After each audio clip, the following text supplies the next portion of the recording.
See this number go up as people join us. Here we go. Mm-hmm.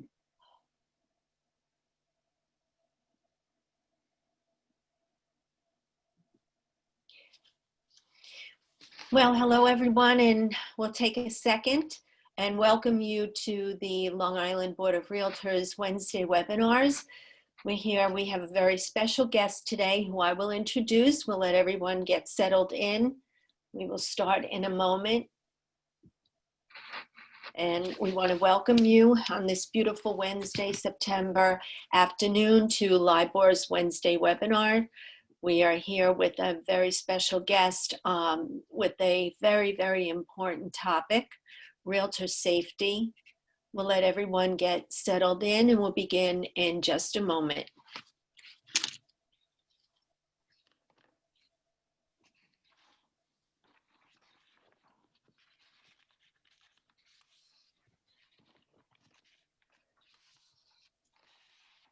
Okay, looks like it's 12:01, so I do want to begin. My name is Marianne Monteleone. I'm Director of Education for LIBOR, and we're here with a very special guest, David Legaz, who is past president of LIBOR, a NYSAR officer on a very important topic, realtor safety.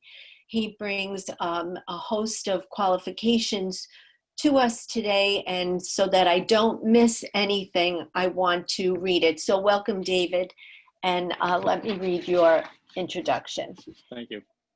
After a successful career of one of New York's finest, Dave retired as a sergeant in 2002 after responding to the 9/11 World Trade Center tragedy and losing his partner. Dave combines his 2 decades of law enforcement experience and 25 years of real estate experience to teach real estate professionals internationally how to reduce their risk of being targeted by a predator.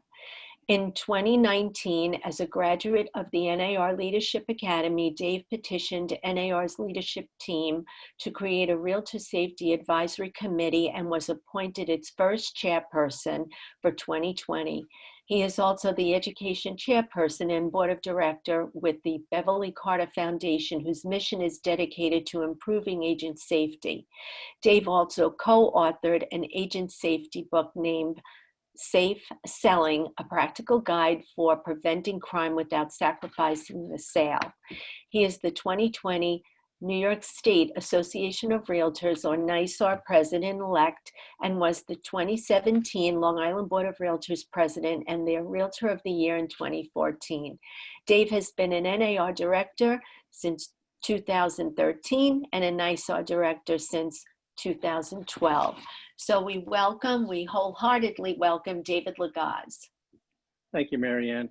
And for those who have a hard time writing about themselves for a bio, just ask your mom to do it. She did it for me, and that's why it's a little long, but mom's always the best resource for that. So I thank you.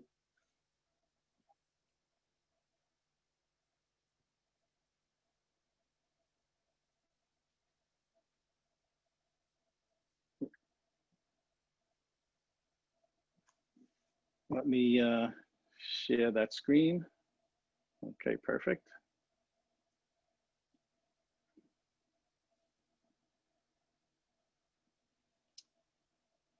So as a retired NYPD sergeant, keeping realtors safe is a true passion of mine.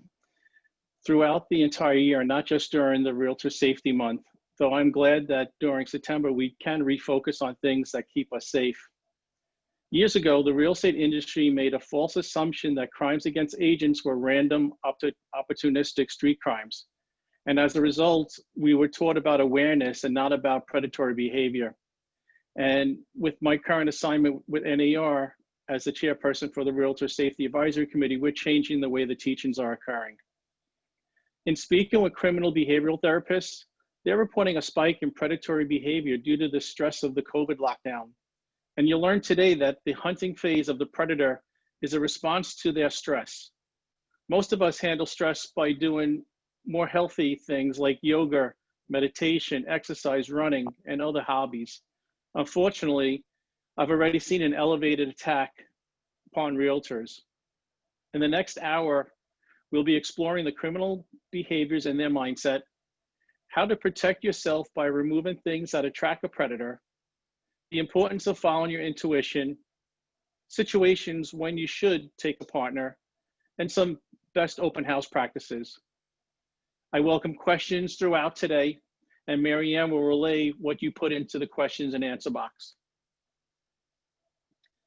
So we're going to start with some things that are actual life occurrences.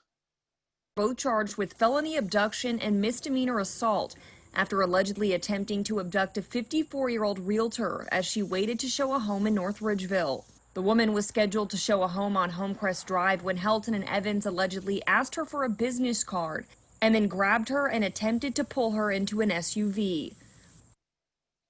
So this is a real life predator attack upon a realtor.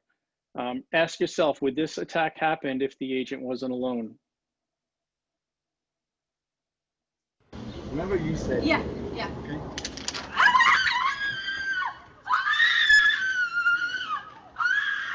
Now, another realtor says she also had an encounter with this same man in February, also at an open house, also in Encino. So this predator exhibited classic signs of predatory behavior and victim shopping. He was seen at other open houses, and for some reason, the urge wasn't there or the agent wasn't by herself to be attacked. The attack was completely unexpected.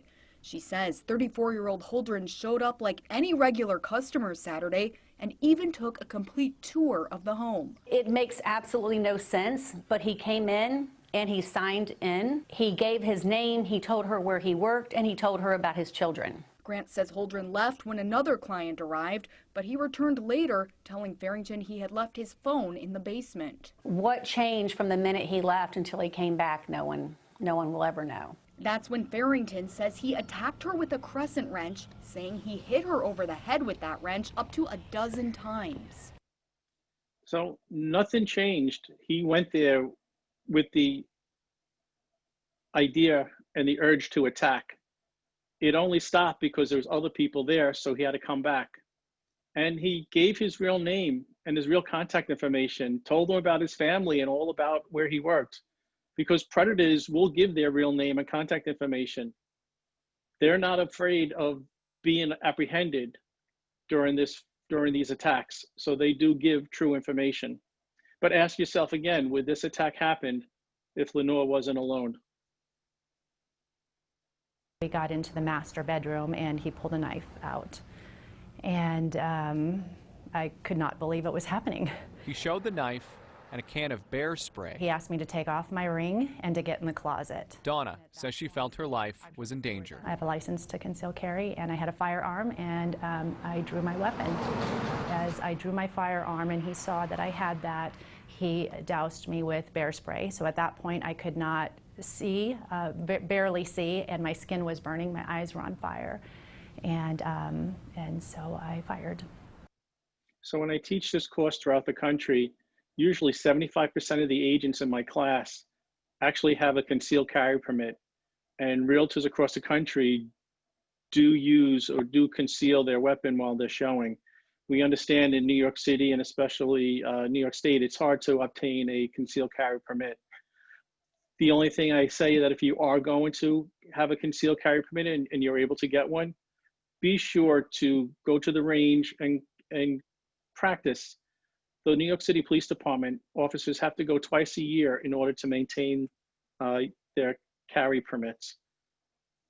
So the NAR does have a policy on it, and actually it's no policy. It says they have no position on the legal use of firearms or personal safety devices used by agents. But obviously know your state laws on weapons.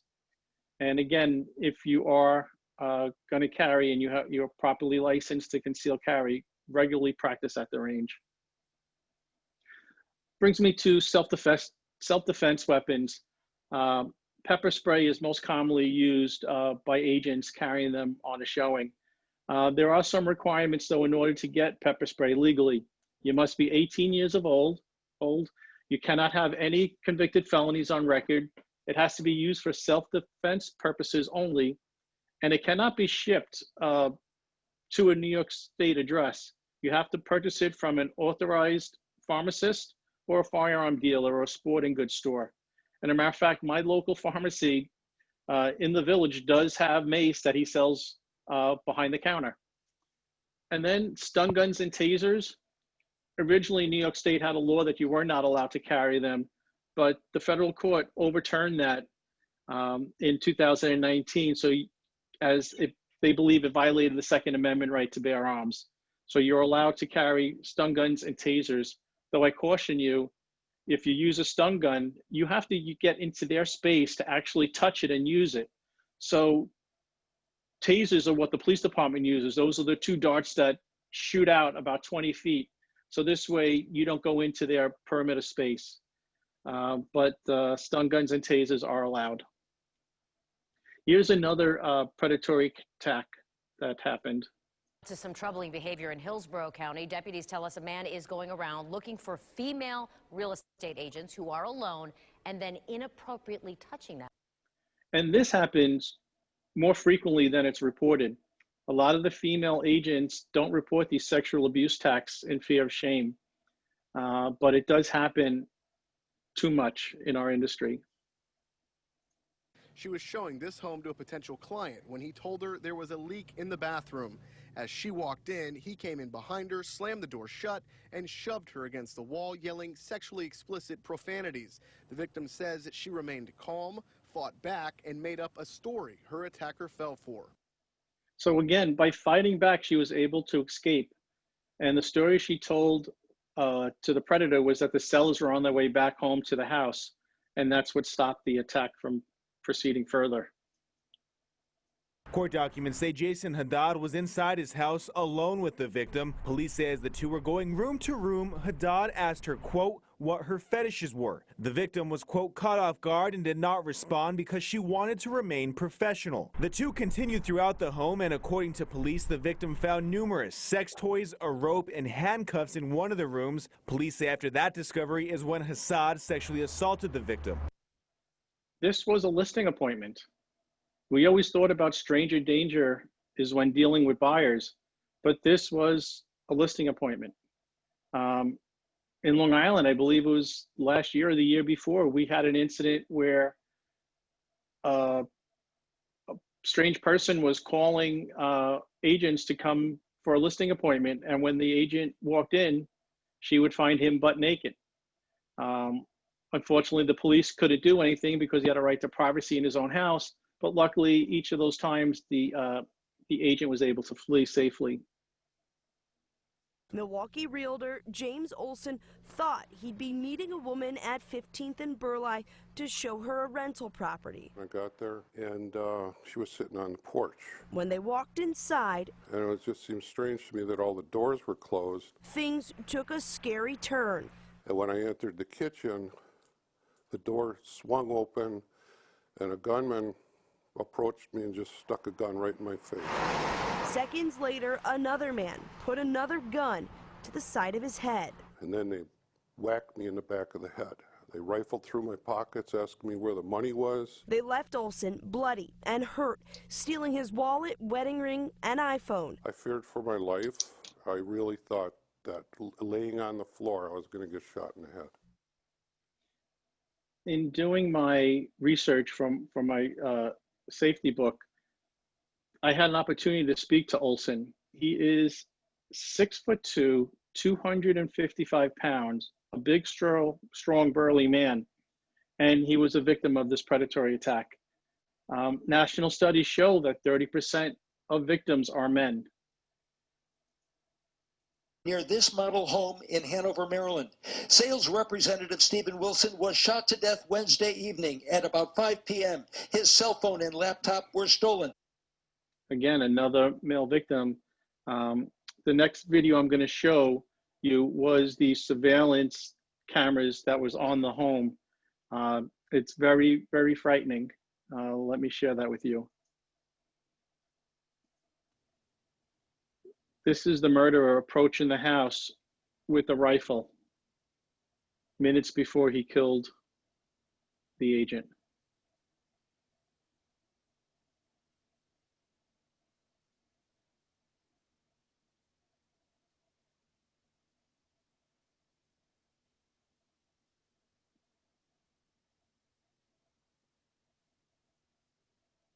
Now, the agent had locked the side door. I don't know if the front door was locked or not, but he was allowed in, and he shot and killed Stephen Wilson at that model home. There's always a question on, do I lock the doors? Do I not lock the doors? And we'll discuss that in a minute.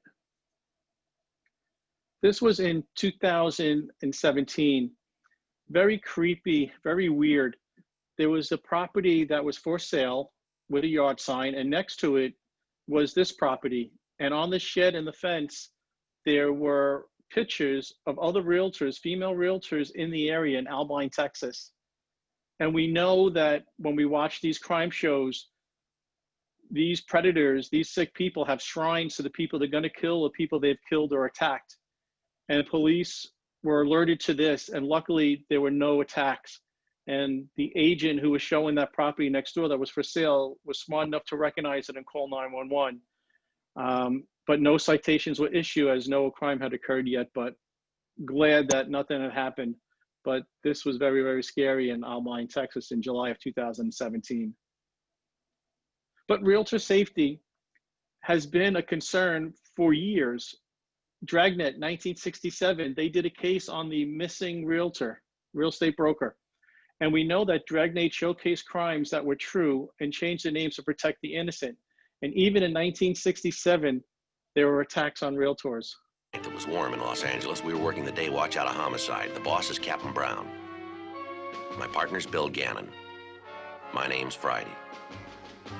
Mrs. Lily Burnham, a real estate broker, had been reported missing. The preliminary investigation indicated a strong possibility of foul play. So as the show progresses, Mrs. Lily Burnham was found murdered in a home that she had shown. Officer Gannon and Sergeant Friday found her day planner in the car and later apprehended the predator. That predator was later convicted of first-degree murder, but here is her day planner that was found in the car, listing all her locations of her appointments. And then unfortunately, Mrs. Lily Burnham was found murdered in one of the homes she had shown. But 1967, there was still a prevalent fear that agents had, so much so that Dragnet showcased a show on it. So Beverly Carter story. I had the pleasure of meeting Carl Carter Jr. and his mom. His mom's a broker about a year after Beverly's murder, as we were both on a news documentary about her murder. NAR had asked me to be the realtor safety expert on the show to provide tips to the realtors at the end. When Carl formed the Beverly Carter Foundation, he asked me to join as a board director, and now I proudly serve as their education chairperson. And if you're not familiar with Beverly's story, I'm going to briefly run through it. For 2 weeks leading up the appointment, she was receiving emails, texts, and calls. Later learned that the predator texted from a spoof number, meaning a number that was disguised to look like another number, and there's a lot of apps out there that do that. Her pastor lived 3 houses away from the home she was showing, and her family could always been seen on that lake in the summer. It was a very safe neighborhood. Beverly told the buyer that a company policy prohibited showing properties alone, raw properties alone. The buyer's wife gets on the phone and said, "It's okay, I'll be there with him." So then she continues to schedule the appointment. It was still daylight at around 6 o'clock. Earlier that day, Beverly won a $50 office raffle and told her husband that she'd be picking up Mexican food after her last appointment and gave that address of that appointment. When Beverly arrived, she was met by only the husband. And you can imagine that feeling Beverly may have had, the hair on the back of her neck going up, that sick feeling that something's wrong. But before she was able to say anything, the wife called her and said she's stuck at work and in traffic on her way. Please text her photos of the home as you go through showing my husband. Beverly had some of her fears relieved. She still went through on the appointment. So as she entered the second floor bedroom, he used a taser to her side, then used lime green duct tape to tape her hands, feet, and mouth. And he said, "You are about to have a very bad day." The predator backed up his car to the house, The neighbors seen it and didn't say anything. He opened up the trunk and dumped her body in it. She was later found dead after an exhaustive search. Carl had the courage to come to us that following year at the National Association of Realtors legislative meetings in Washington, and here's a quick video of that day.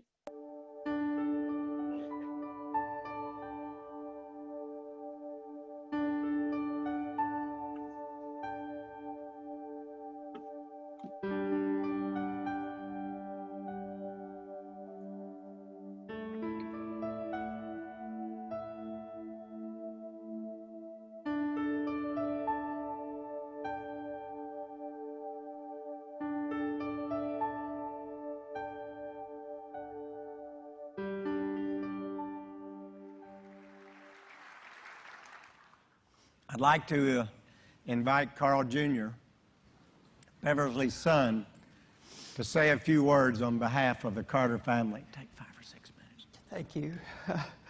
Well, many of you didn't know my mother, but she was quite the talker, and so am I, so I'm going to keep this as short as I can. Let's get past the hard part first.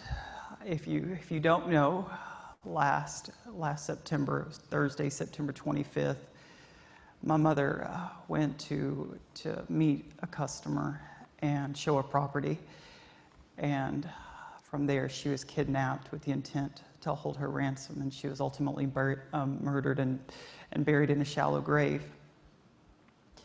And I have a challenge for each of you.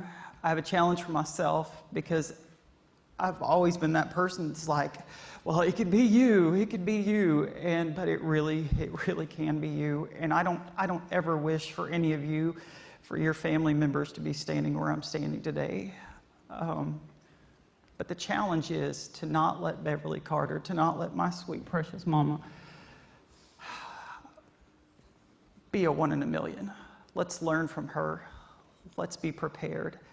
And I'm no expert. I don't have half the experience or the education of the men and women that have stood on this stage before me, but I have, from little old Arkansas, I have 6 takeaways that I'd love to share with you quickly. And first is to prepare and be aware. Take training classes. Take the one that Chris just mentioned. Learn self-defense. Learn how to punch somebody in the nose, man. Get them. Text less. Pay more attention. I'm guilty. I keep my face in my phone. Look around, see what's going on. Another thing that I have to tell you guys is that realtors are good-looking folks. Okay, you're pretty hot stuff, and the thing that makes you awesome makes you a target.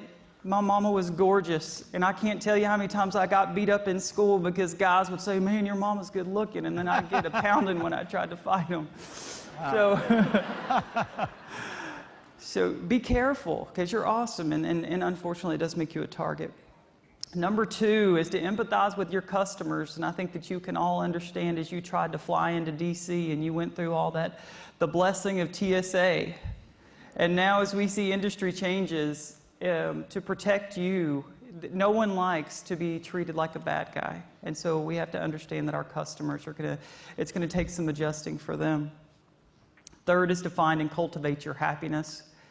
If you get the chance and you're a Facebooker, I would encourage you. I maintain a page called Remember Beverly, and I've recently posted a voicemail that my mom left for me, and I would love for you to hear her voice, because she was the happiest person I know. And you guys work in a tough industry, and how she was able to maintain that happiness is amazing. Fourth is to get life insurance. I'm not telling you that because I sell it. I promise I don't. We almost had a family catastrophe. My mother's life insurance policy had actually lapsed 2 weeks before she was taken from us. And her life insurance agent called up and said, hey, you know what's going on? Did you miss this payment? And so she made a $100 payment, and that meant my dad being able to stay in his home or losing everything. 2 more things. Love those that you're around. Tell them that you love them. I have so much peace because every time I saw that beautiful woman, I kissed her on the cheek and I told her how much I love her. And that gives me so much peace at night. And lastly, and this may not be very PC, but love your God. Find your faith, dig deep, because when the tough gets going, our faith can give us so much hope and give us so much peace. And with that being said, the last thing that I will say, and this is really from my entire family, is that we pray for your prosperity, we pray for your health, we pray for your safety. Thank you.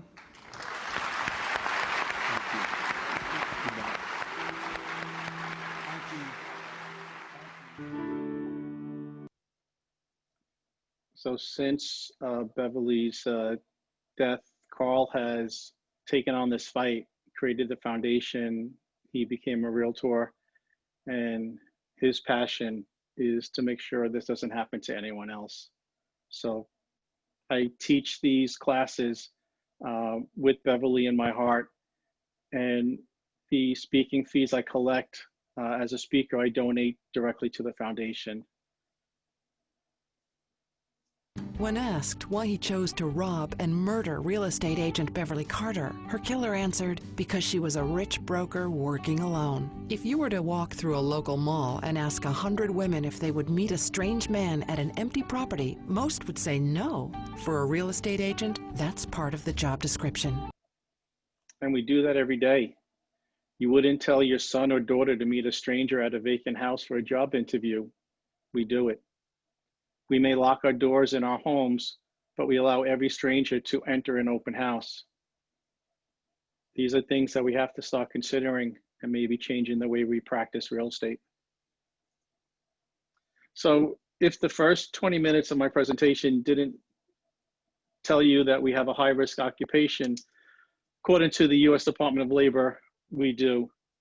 Since 2011, there's been an average of 20 homicides per year upon real estate professionals. And what drives this home even more is that there are more agents killed nationwide than NYPD officers. And as an NYPD officer, I knew that I was out there to protect life and property. But I had a gun belt. I had a gun, mace, handcuffs, a nightstick. I had the tools to keep me safe. As a realtor, the tools we have to keep us safe is our instinct, is our sixth sense. It's preparing and being aware. So 23% of the agents work in fear last year, according to the 2019 NAR survey. So that's nearly 7,000 LIBOR members last year worked in fear during an appointment, an open house, a showing. And of those 23% of the agents, 25% identify themselves as females and 15% males. And this doesn't take into account the 80% of crimes that go unreported. And crimes are up 300% since 2006. And I'm not sure if that's with the advent of the internet, but crimes are definitely up 300% since 2006. So the University of Texas did a study on behavioral differences between the predator and the thief. And when we look at the motive of a predator, it's power and control, where the motive of the thief is purely profit. The crime of the predator is going to be the assault, rape, and murder, where the thief's going to either commit a burglary against the home or steal property from you. And the study revealed that there's an emotional component involved with the predator. For the thief, there's no emotional component at all. What attracts a predator is weakness, subservience, and vulnerability. And we're going to be working on those three things today to remove weakness, subservience, and vulnerability from our everyday practice. For a thief, the attractors are just the valuables or the ease of stealing those valuables. The goal of the predator is to isolate you, where the goal of the thief is to be isolated. And then there's a decision-making process. For the predator, it's to fill an emotional need, something that they're lacking in their life that has to come out in this predatory attack. For the thief, it's basically potential gain versus potential risk. And it was once assumed that crimes against agents were similar to those random street crimes, though with a rare exception, crime against agents is a predatory crime, and it meets all the classic predatory behavioral patterns. And as an agent, it's important for you to have the understanding of the primary types of criminals that you're likely to experience. So let me go through the timeline of a thief. Although it's less complicated and more certainly less emotional, crimes with a profit motive still involve a specific process. There's that need decision. The miscreant arrives at the decision that he or she has a financial need. Then they're going to target the selection.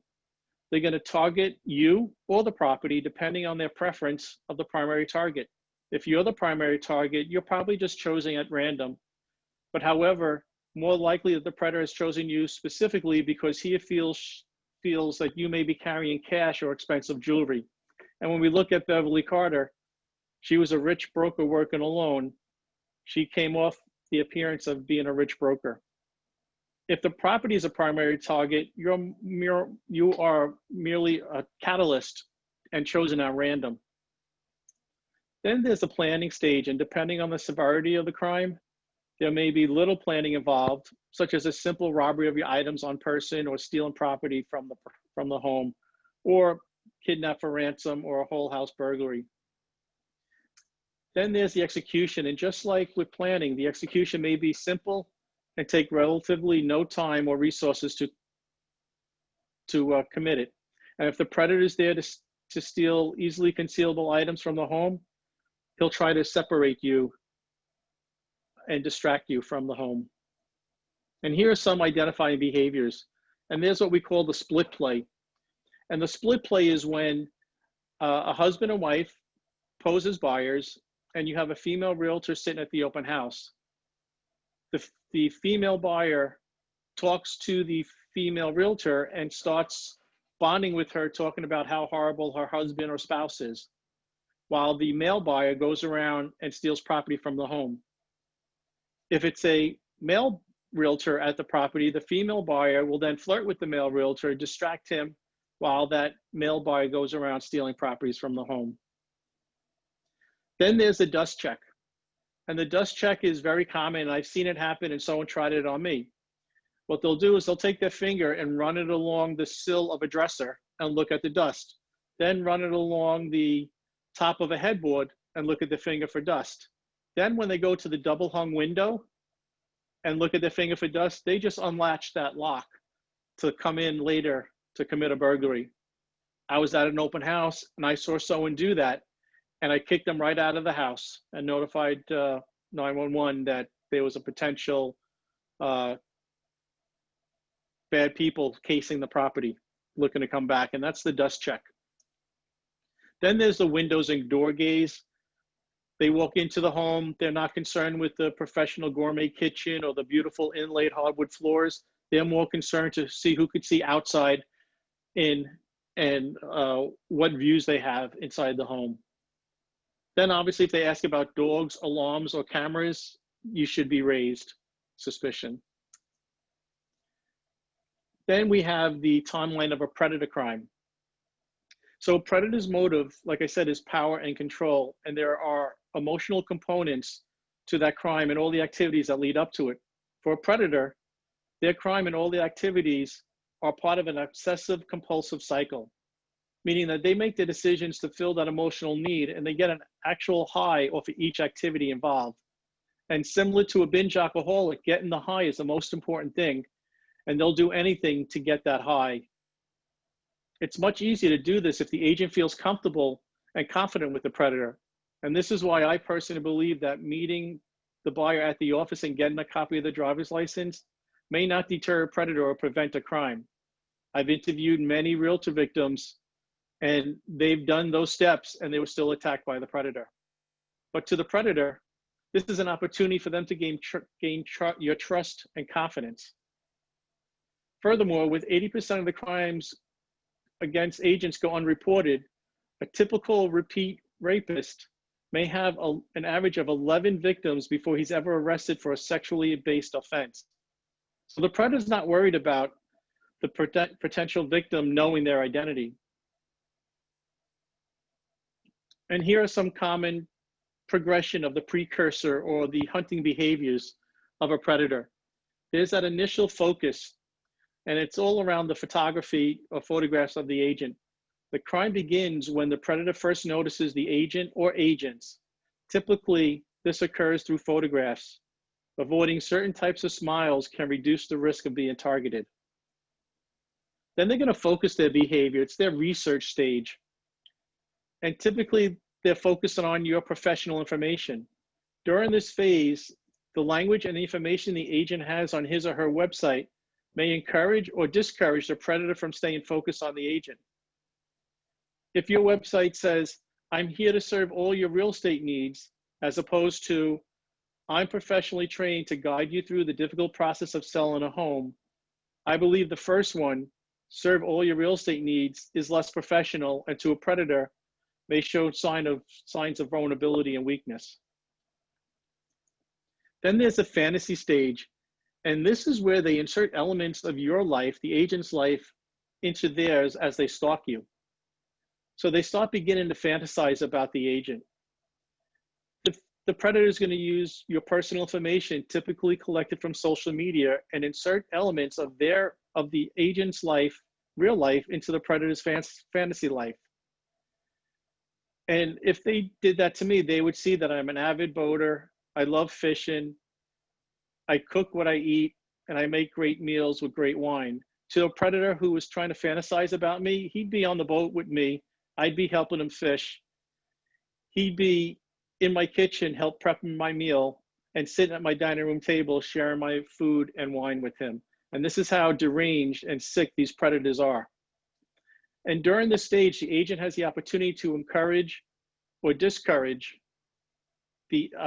on how you handle your social media and what he sees or she sees. And this may involve some physical stalking behaviors, but typically it won't involve contact. And it's important to note that the predator here typically is focused on agents simultaneously, several agents during this phase. Then they're going to plan the meeting. They're going to try to isolate you when the fantasy is no longer a high. They're going to execute the plan. And this is the first step where they'll be arranging a meeting, asking you to show them a home. This will be your first opportunity to actually assess the risk of the prospect. And you'll have the opportunity to show your strength in person. Then there's the meeting. The predator will meet you at a prescribed location, usually the one that he selected purposely because it's vacant based on photos. And it's possibly that he or she will be a no-show depending on their state of mind or their comfort level with their urges that day. So if you ever had a no-show appointment, that could have been a predator who didn't have the urges that morning or the state of mind to continue with an attack. And it's important to know the predator repeats these phases on several agents as well. And predators will always meet multiple agents prior to making an attack, and this is called victim shopping. This happened in Encino, California with the open house attack when the perpetrator pushed the open house agent down on the floor. He was seen at several other open houses that day. And there's two primary reasons for this. The first is that the predator may be working up the energy for the attack. Remember, they get a high off of all the activities that lead up to it, and consequently, at any one particular meeting, feeding off the agent's discomfort or anxiety provides enough high for them to commit that attack. So when we show vulnerability and weakness and subservient, that feeds the high of this predator. At some point, that won't be enough and the attack will occur. Once the predator has progressed to this point, he will still likely meet with several more agents. The second is the part of the high. The predator seeks the high to have a vision or a plan that he has to have. So dominant agents or agents who bring buddies with them or agents not putting themselves in isolating situations are the ones who are not going to be their target when the predator arrives. Then he or she will set the stage, and they're going to try to isolate you. And they're going to try to do that in a bathroom, a basement, or a garage. Then the attack's going to happen. He's going to set the stage. And it's going to be when he wants to do it and when you're isolated, the attack will come. There'll be some outward signs of increased adrenaline from the predator. His speech will increase. His gait may change as he walks. He may start to break out in a sweat. He may have some bulgy neck veins. And by understanding those signs in this stage, the attack stage, or recognizing setting the stage, these are opportunities for you to attempt your escape. So let's talk about removing the weakness, subservience, and vulnerability. And we talk about smart marketing. And we want to make sure that we don't share our personal information. And I was always guilty of this, where I'd be showing a property in my town, and I would say, oh, I live on 21st Road right down the block. I'm in that Cape in the middle of the block. You'll like the Cape homes here. You'll like the neighborhood because I live here. And that's what we try to sell the neighborhood, because we live here and it's good. But we have to get away from that, because we also tell them that, well, my kids go to this after school program. They go to this public school. We could be seen on Saturday at this synagogue, or Sunday at that church, or at this library program, or this athletic league.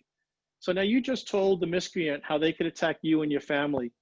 So we have to make sure that we don't share personal information about us and our family to our buyers. And then avoid the alluring, provocative photos. For those agents back in the 90s, when we used to get the glamour photos to get our pictures done,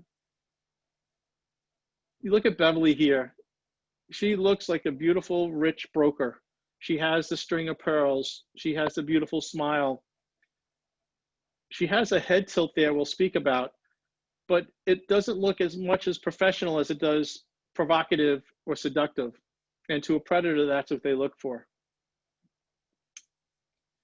So if you are going to be one to take photos, you want to make sure that your photo, your head is straight in line. You don't have the head tilt.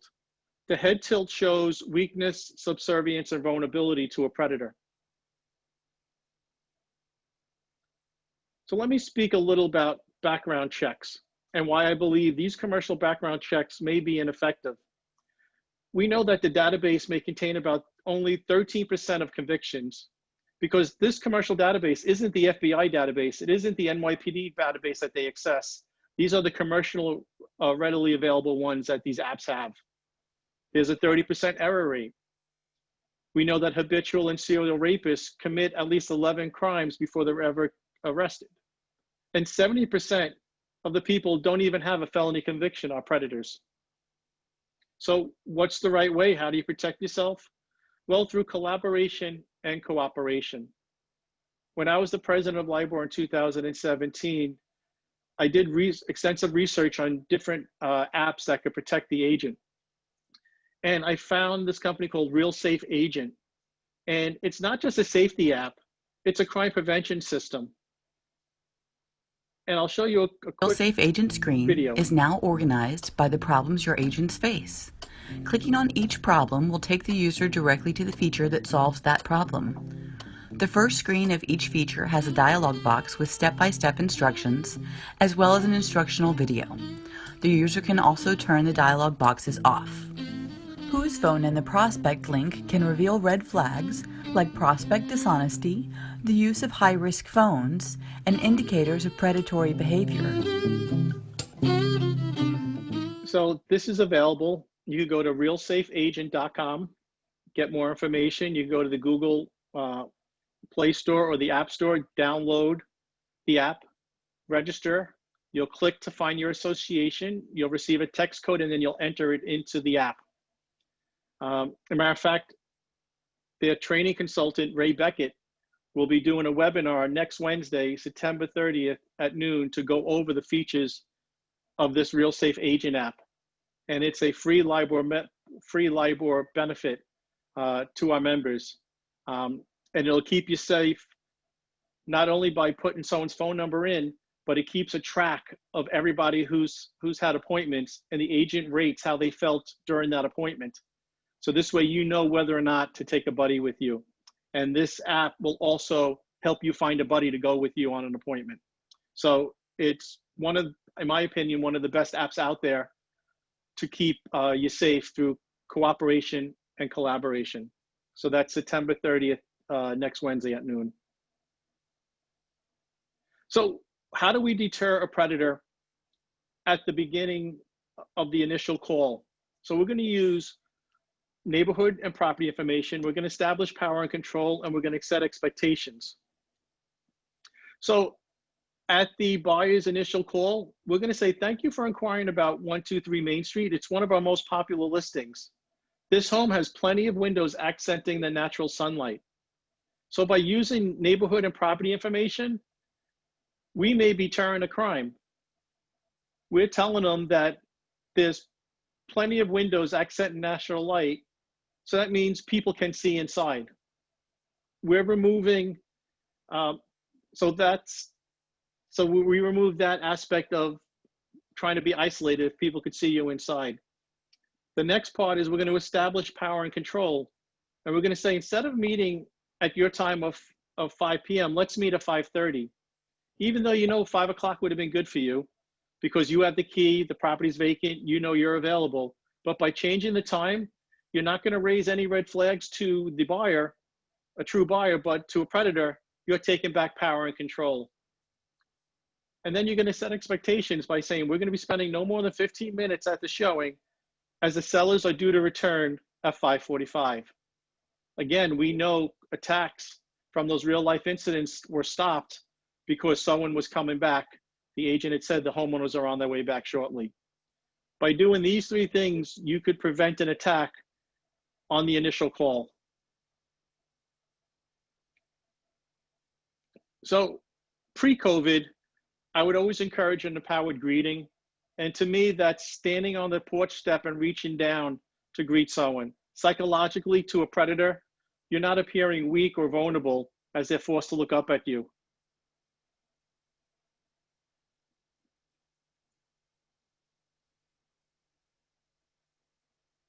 Have a firm handshake when the times we used to give handshakes. It showed a sign of assertiveness and strength. And then bring a buddy. And here are 4 scenarios when you should bring a buddy. NAR always said, always bring someone with you on an appointment. We know always means never. But here are 4 simple times where you know you should bring someone to keep you safe. And when there's poor cell phone coverage of the property, obviously because you can't call for help. When the property's vacant, because the predator most likely picked that property so you'd be isolated. When you haven't closed a deal in a while, and we put that in there because if you haven't closed a deal in a while, you may be ignoring the signs your body's telling you that you may be in danger. That voice inside your head, that sixth sense, that hair on the back of your neck. You may push through to continue on the appointment because you want to make sure you can provide for your family. And in speaking to agents, realtor victims, prior to their attack, they all had that sixth sense. And if you have an uncomfortable feeling prior to the appointment, and we know Beverly Carter did have that uncomfortable feeling prior to the appointment. She tried to set some policies in place and procedures where she couldn't go by herself. A lot of times when you're by yourself and the urges are there for the predator and the property's vacant, you may be that victim of an attack. So if you have that uncomfortable feeling prior, please take someone with you. So there's only 4 times you should really take a buddy with you. LIBOR is an industry setter, and I give thanks to LIBOR CEO Tessa Holtz for creating this realtor safety system where agents could be advised in the field if there was some suspicious predatory behavior that was previously reported. And the system was activated twice in 2 years since it's been installed by Tessa. And this timely alert is broadcasted to the membership and posted as a pop-up on the MLS if there's suspicious buyer behavior out there that may be predatory in nature. So here are 3 stages, 3 setting of the stages where an attack will occur. If you hear these things, you know attack is imminent. Yeah, I think there's a leak over here. Can we take a look? So the bathroom attack. They distract you and strike you. If they say there's a leak in the basement, a leak in the bathroom, just know that they're trying to draw you into that small confined space to attack you. The next one is the hallway attack. Here it can be used as either a bedroom or an. So this attack could happen at the top of the stairs, or it could happen in a hallway prior to entering a room. The key points about this is, you'll see in the beginning of the video, their gait was the same, but then when his gait slowed down, whether at the top of the landing or as he approaches a doorway and he puts his hands up and puts it higher than his shoulders, just know that he's going to come around and swing at that point. And that's the hallway attack, because he knows, the predator knows that the agent is continuing their gait and walking at that same pace right into his fist. Then there's a lookup attack. What's that? I don't see. Again, same concept of a distraction and a strike. So if you know these three settings and you hear those words, that's time for you to run. So what if I told you that there was a tool that could prevent you from being victimized? It would issue a warning. It's always on. You already possess such a tool and it's free. You'd like to know what it is, correct? Well, it's your gut feeling. It's the intuition you have. It's that voice inside your head. It's that sixth sense. And you want to follow your instincts. I've interviewed several realtor victims, and they've all had that strange feeling, either on the initial call, as they're entering the home, as they're entering a room, and they all regret not listening to their instincts. So NAR suggests that we have a distress signal. Something as simple as, hi, this is Dave. I'm at 123 Main Street. Please send me the disclosure file. NAR says, please send me the red file. I believe the red file may raise a flag. But by saying, hi, this is Dave. I'm at 123 Main Street. Please email me the disclosure file. You just told your front desk or people on uptime in your office who you are, where you are, and you gave the code word of distress, meaning disclosure file.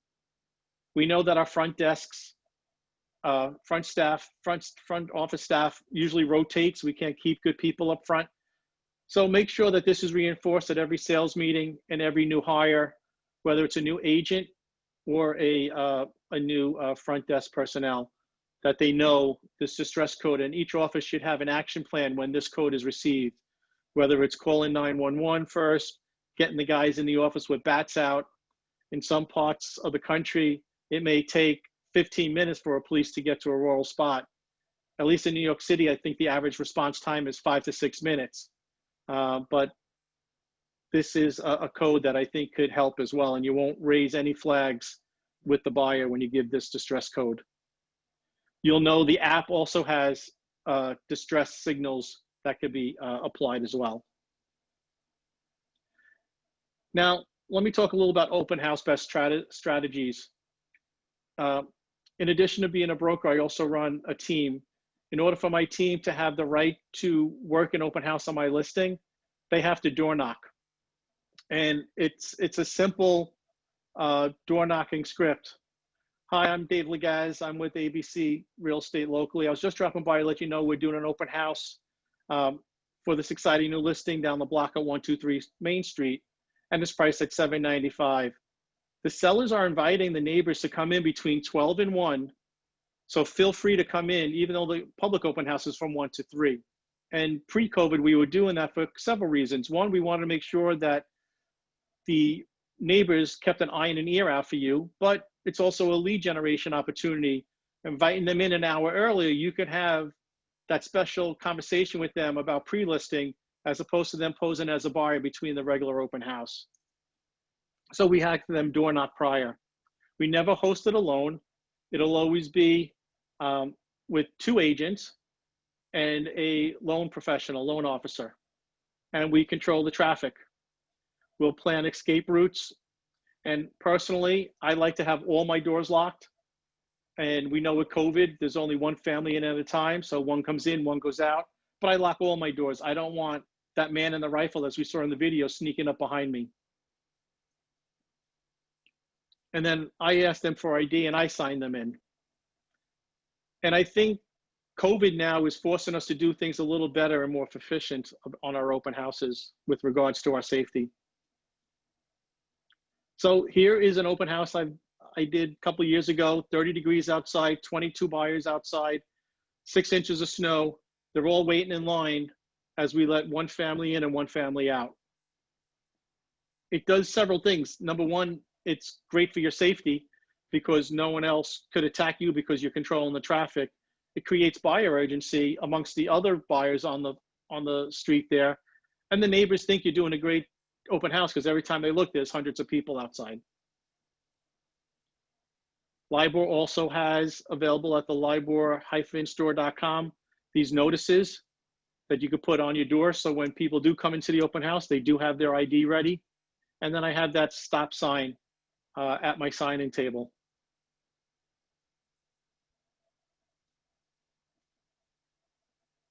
And one thing I want to bring up, and for those realtors who were around in December 1995, and this hits home with me because this was the first case I heard of realtor safety in Long Island. And it was Maria Garcia. She was an agent with ERA Quality Homes in Brentwood, and she was preparing a foreclosed house for a showing when she made the mistake for her life in December of 1995. Someone came to her and asked if she could look at his house because he was considering selling it. So she went to the neighbor's house, and as soon as she entered the home, she was beaten and her throat was slashed with a knife within 30 seconds of her entering the home. We all would have went on that appointment, that unscheduled appointment when a neighbor says, hey, I'm thinking about selling, please stop by when you're done. At that point, we should say, okay, great, let me get your information, let me do some research, and let me come back with my partner. Unfortunately, Maria Garcia did not that day, and she was a victim of a brutal attack. And as a newly licensed agent in 1995, and still on the police department, that's when my passion grew to keep our members safe. So basic things we know: direct a prospect, don't lead them, avoid basements, attics, and being trapped in small bedrooms or bathrooms. Notify someone that you'll be calling in every hour. If you don't call in, have them call and check on you. Ask a neighbor to keep an eye on an ear by door knocking, we'd solve that. And at the end of the open house is the most dangerous.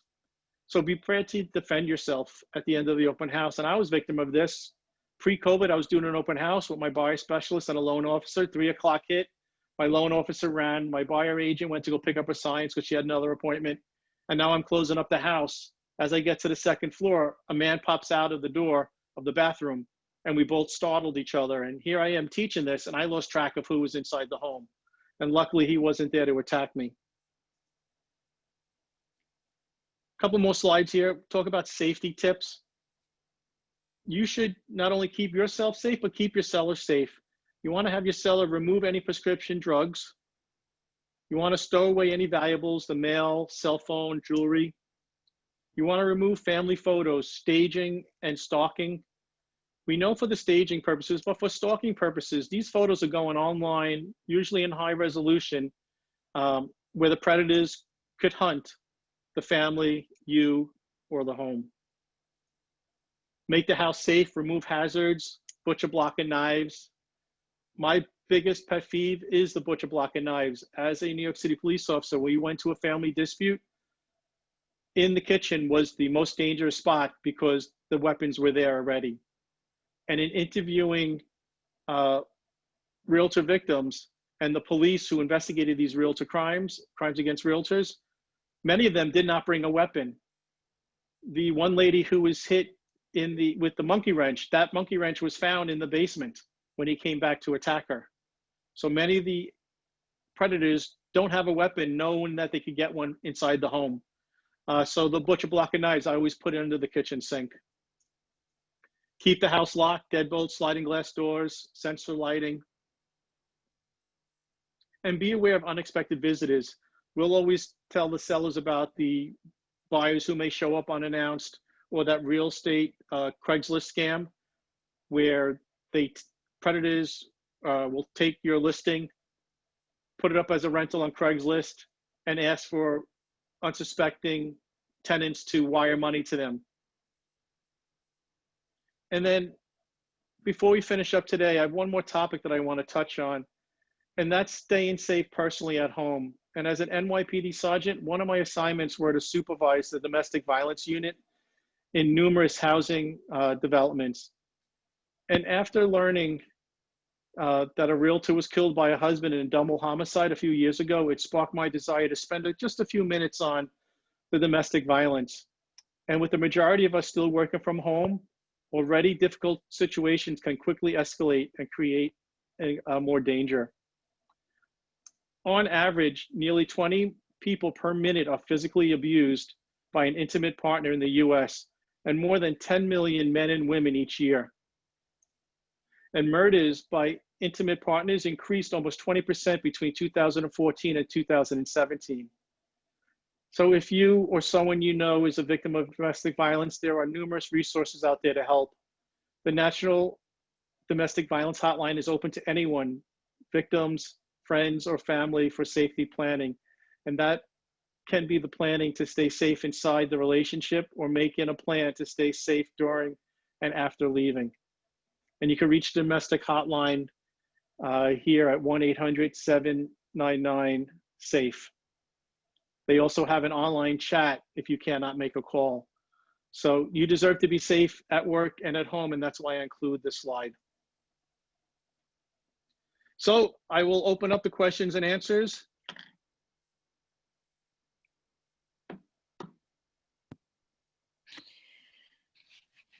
So let's see, David, if we have any questions. That was incredibly helpful.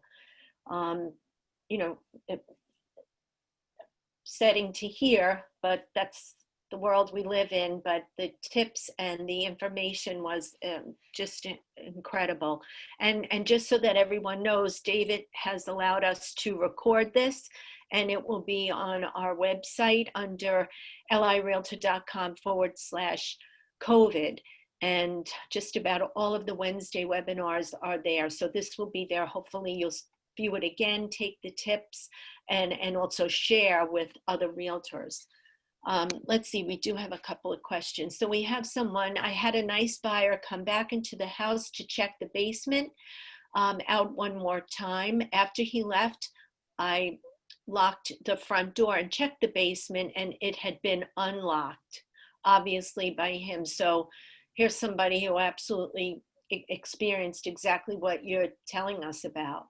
Yes, and they do that. They'll case the home to come back, either to attack the residents of the home, or take property from that home.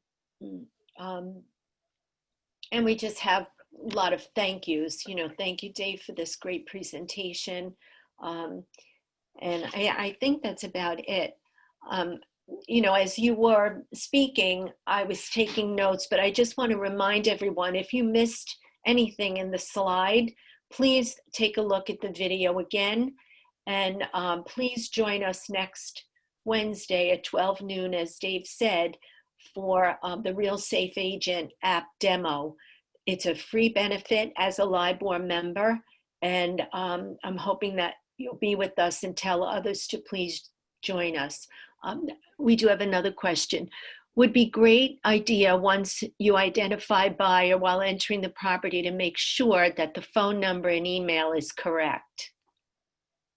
Yes, though that may give you a false sense of security, but the Real Safe Agent app has that whose phone it is feature in it, where you could put the information in, and they could show if the information doesn't match to the person who is making the appointment. But just know that many predators give their real name, real phone number, and real email. And I've spoken to 3 different victims in the last year and a half, realtor victims, who had the real information on this predator. So they're not afraid to give their real information. And I put up another screen share. There's 2 resources out there that are very good: nar.realtor/safety and lirealtor.com/safety. You'll find plenty of tools and resources up there.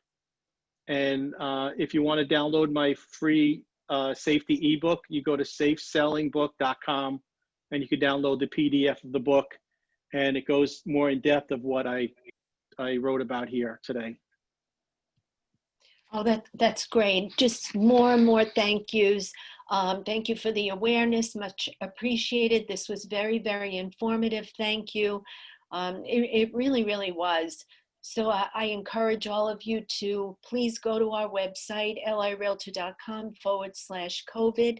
Dave's webinar will be there recorded. Pass it along, as others to attend. And please join us next Wednesday for additional training on the Real Safe Agent app, which is a free benefit of LIBOR. Dave, thank you so very much. Be well and be safe. My pleasure. Thank you. Okay. Bye all.